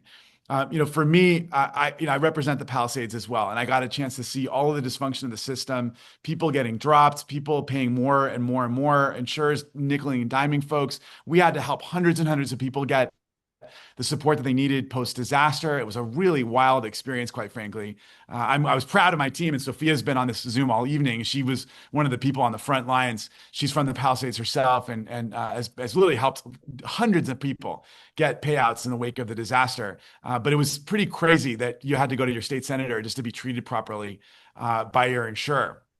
At the state level, I've been working intensely on a lot of risk reduction work that we've been discussing tonight, from fire prevention to mitigating the impacts of climate-related risks. Last November, we passed, 2 years ago, November 4, we passed Proposition 4, which was the bond that I authored, this $10 billion bond that is now putting resiliency projects to work all over the state, particularly focused on building out our water infrastructure, which will help with firefighting, and also wildfire resilience, making sure we're better prepared for fires, that we're doing more in terms of work in the wildlands associated with fire risk. And we're already putting some of that money to work in the Santa Monica Mountains that's going to vegetation management. And I'm really pleased about that work already being underway. We're also trying to make sure that we address insurance and mitigate risk. I've authored a bill, this home hardening loan program, to provide people with state-backed low-interest loans to property owners to finance home hardening and defensible space improvements for their homes or small businesses.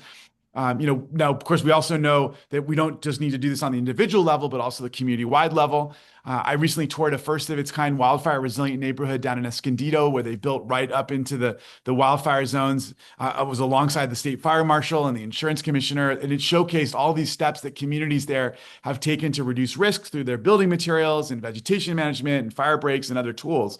And what's crazy about this place, because of these steps, they're all spending literally thousands of dollars less on insurance than the neighborhood just next door, because the insurer feels so confident that they've actually taken the steps necessary as a community to reduce risk. Because one of the problems we've seen is that even as individuals do a lot of work to reduce their risk at their particular home, if all their neighbors have not done so, they're still considered a high risk. That's one of the reasons why I'm working on another bill, this SB 1297, the Fire Mitigation Collaborative Bill, which is all about trying to address this collective action problem by incentivizing beneficiaries of fire risk mitigation in the private sector and the public sector. So insurers and utilities and public agencies and all the other private businesses that have a high stake associated with a major fire, to bring all of them together to help fund more comprehensive community wildfire risk mitigation based on their potential avoided losses. And we're seeing that happening in some places. And I really want to scale that around the state to get private players more on the business side, more engaged in helping to finance some of this risk reduction work. So anyway, thank you, Matt, for mentioning these other bills that I'm involved with as well. I'll leave it there. I know so many of you might have some questions, and I'm happy to answer questions that folks may have. Yeah, I have a couple, and then I will, if we have some time. I know you're in a room that supposedly you're being kicked out of at 9, so I'm going to apologize. I know. I start dragging you out of there, but I'm hiding here, so I'll ask the questions nonetheless. I'm going to loop them together so you can answer them. In the context of, I got an article sent to me from one of our members this morning. State Farm was just, the state regulators said they were dodging. They're now under the Justice Department is looking into them. I mean, so there's some bad actors, but what does that mean to us? I think the two questions that people really were asking are, for those in the very high and even those outside of it, what are you seeing as far as our home insurance rates and being able to obtain insurance? What does that look like going forward? And then the second question is around the FAIR plan. Is that an adequate backup? Are there things being done to secure it? Both the private side and the FAIR plan. Do you have any thoughts on where things are headed in the next year? Oh, gosh. So let me start with the FAIR plan. FAIR plan. By the way, Matt, do you know why the FAIR plan was created? By any chance? You put me on the spot. I don't, but if you okay. So this is actually a really interesting story. The FAIR plan was created in 1968 in the immediate aftermath of the 1965 Watts civil unrest, because the insurance industry was pulling out en masse from inner city California, and a lot of largely Black homeowners were losing their loans and losing their ability to keep their homes because they didn't have insurance, because the insurance industry was so spooked by the perception of risk associated with all of the unrest happening in inner city America during the 60s. And so there was a sense that we have to put something in place, a bare bones plan that will keep people insured so they can stay in their homes, keep paying their loans, keep their loans running, and we'll be able to protect home ownership. Now, of course, over time, we have a lot more civil rights legislation and anti-discrimination laws, et cetera. The FAIR plan has basically has shifted entirely to covering fire risk areas. It was never, ever, ever designed for the scale and scope of this current risk profile and the number of people that are on the plan. It is totally under capitalized. It is totally overutilized. I think it was tripled in size over the last 4 years, which is really wild. It was always supposed to be the insurer of last resort. It was the most bare bones coverage that would keep getting you a Fannie or Freddie loan effectively. It was designed as a bare bones safety net, not as a primary insurer. And so right now it's carrying so much more risk than it was built to handle. And we've got to stabilize it in the near term, because we know that it plays a really important role in keeping our system afloat. But we have to reduce reliance on it over time. Now that involves improving coverage so that consumers aren't forced into piecemeal solutions. That means continuing to modernize the FAIR plan product so that homeowners can access more complete workable coverage when they have no other option. We need better data transparency there, better risk management, a more robust, publicly accountable approach to catastrophe modeling, I think can help to ensure that the FAIR plan's pricing risk appropriately and planning for worst case scenarios. But ultimately, we really have to shrink the FAIR plan's role. And the only sustainable way to do that is to bring insurers back into the market. And that requires, just real progress on community-wide, wildfire mitigation. Some of the things that I was talking to you about earlier, allowing us to align our incentives so that, hardening leads to lower premiums and ensuring that our regulatory framework that we have allows for accurate and truly forward-looking risk evaluation in the state. That's going to be at the heart of making the system work. But I absolutely recognize the massive challenge that you're mentioning right now. We're seeing all these people getting non-renewed. The notices are coming with little, if any, detail explaining why a policyholder is being dropped, and it doesn't provide time usually for them to find new coverage or make needed repairs. This can then lead families scrambling and scared. Their livelihoods are now at risk of being totally upended. We saw a lot of people experiencing this in the immediate build up to the fires. I mean, there were people losing their coverage, I think, on December 31st. And as you know, the fire happened, January 7th. So just 1 week before the fire tore through the community. So The commissioner was at that point was quick to call on these insurers to uphold their policies for impacted homeowners, but we can't always count on good faith agreements like this. They were really relying on the insurers to do the right thing under pressure. But this is why I've just introduced legislation SB 1301, which is really quite simple. It requires insurers to provide a non-renewal notice 3 months in advance, and they have to detail why the policyholder's coverage is being dropped, and then provide a path to maintain coverage if they're continuing to underwrite in the area. So they could have more time than 3 months if they're actually working on mitigation. But the whole idea is you want to give people time to either shop around for new coverage or then make the necessary repairs that the insurer is insisting upon, as long as they're within reason, to their property to maintain their existing coverage and with their current insurer. But this is tricky stuff, and it's all about there's a lot of legislation underway right now in the legislature on home hardening certification, mitigation tracking, wildfire risk tools. It's all about trying to reduce risk, but we also need to make sure that we're saying to the insurance industry, look, we can't ask. I don't think we can demand of the industry that they cover everybody in the highest risk areas without us putting in real work associated with risk reduction. The flip side is I don't think we can ask individuals and communities to put in the investment associated with risk reduction unless they know there's going to be real insurance on the back end, real affordable insurance on the back end. That's the only way we're going to make any of this work. All this great stuff we've been talking about in terms of risk reduction, it's not going to pencil out for people. People aren't going to be motivated enough to do it unless they know there's going to be real insurance on the back end for them that's actually affordable and that's rewarding this kind of risk reduction investment. And so, I think that's going to be at the heart of this. It's not going to be easy, but there are some places around the state that are doing it successfully so far. And I think we've got to model it and scale it.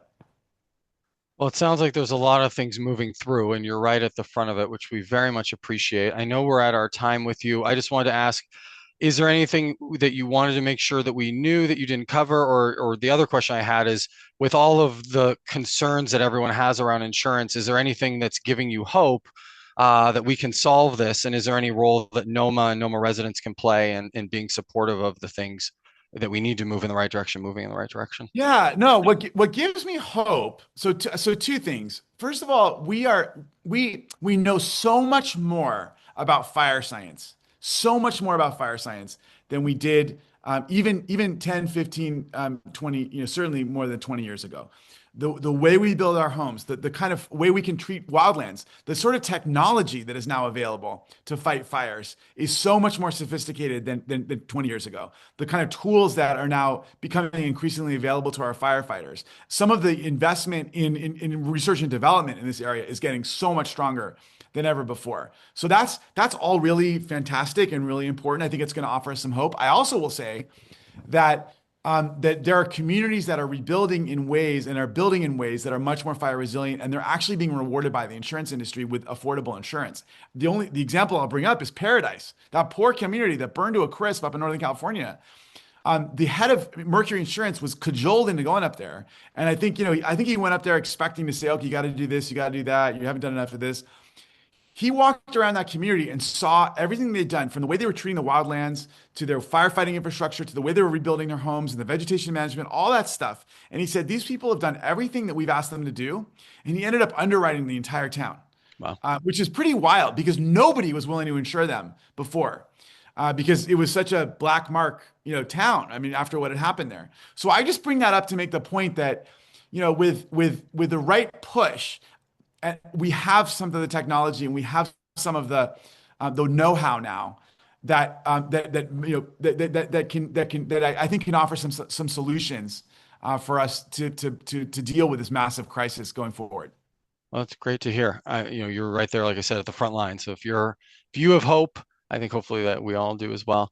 I promised that I wouldn't get you thrown out of that room, so I'm going to respect our 9 p.m. And I know you're it sounds like all the way on Altadena. You know what? I'm going to switch onto my phone so I'll listen in as I'm running out. But okay. So I'll be tuned in as I'm driving home. And if anyone has a pressing question, they can ask me. Okay, appreciate that. Okay. Thank you so much for being here, and Sophia, thank you for helping to coordinate it. Really appreciate it. All right, I'm going to jump on right now. Thank you, guys. All right, have a good night. All right, we're at 9, and so I want to respect everyone's time as well. I'm hoping the beginning of a conversation. I just want to make 2 quick announcements. I'm hoping that we'll have a follow-up in October. I've been chatting with Mayor Torosis, and I'm working with Oliver Chi to see if we can have a follow-up so we can really get a progress update on where the policies and the implementations are after the summer of beach concerts and soccer tournaments. The second thing is Beth Burnham has been here tonight. I'm hoping that we're going to have Firewise come to that session to specifically talk about home hardening, the practical evidence-based things you can do to protect your home. I wanted to start with what the city's doing so we could be apprised of that, but the next topic will be what we can do for our own homes, whether you're a renter or homeowner. So thank you, everyone. It's late. I appreciate everyone being here and supporting this with the questions that people sent in. So thank you and have a good night, everyone. Really appreciate you participating. Great Thank you, job. Bruce. Good night, everybody.